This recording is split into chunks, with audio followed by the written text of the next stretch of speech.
കേരളത്തിലെ മുസ്ലിം സമുദായത്തിനിടയിൽ ദശകങ്ങളായി നിലനിൽക്കുന്ന സുന്നി ഭിന്നത പരിഹരിക്കപ്പെടണമെന്ന ആഗ്രഹം വിശ്വാസികൾക്കിടയിൽ ശക്തമാകുന്ന സാഹചര്യത്തിൽ ഈ വിഷയത്തിൽ നിർണായകമായ നിലപാടുകളുമായി പ്രമുഖ നേതാക്കൾ രംഗത്തുണ്ട്.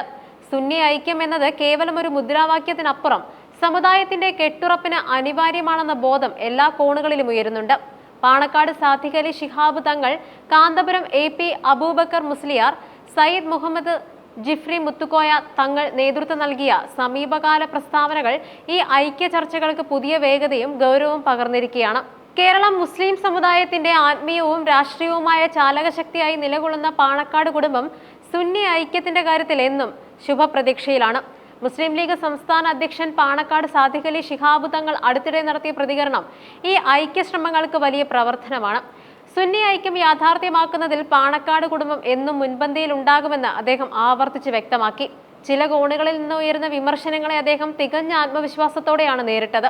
ഐക്യ ചർച്ചകളിൽ നിന്ന് പാണക്കാട് കുടുംബത്തെയും തന്നെയും മാറ്റി നിർത്തുന്നുവെന്ന തരത്തിലുള്ള ആക്ഷേപങ്ങൾക്ക് മറുപടിയായി തങ്ങൾ ഈ സമൂഹത്തിന്റെ ഭാഗമല്ലേ എന്ന വൈകാരികവും എന്നാൽ അർത്ഥവത്തായതുമായ ചോദ്യമാണ് അദ്ദേഹം ഉന്നയിച്ചത്. സമുദായത്തിന്റെ എല്ലാ നന്മകളോടൊപ്പവും പാണക്കാട് കുടുംബവും ഉണ്ടാകുമെന്നും തങ്ങളെ ആർക്കും മാറ്റി നിർത്താൻ കഴിയില്ലെന്നും അദ്ദേഹം ഉറപ്പിച്ചു പറഞ്ഞു. സുന്നി വിഭാഗങ്ങൾക്കിടയിലുള്ള ഐക്യം രാഷ്ട്രീയമായ നേട്ടങ്ങൾക്കപ്പുറം സമുദായത്തിന്റെ ആന്തരികമായ കരുത്ത് വർദ്ധിപ്പിക്കുമെന്നാണ് പാണക്കാട് കുടുംബം വിശ്വസിക്കുന്നത്.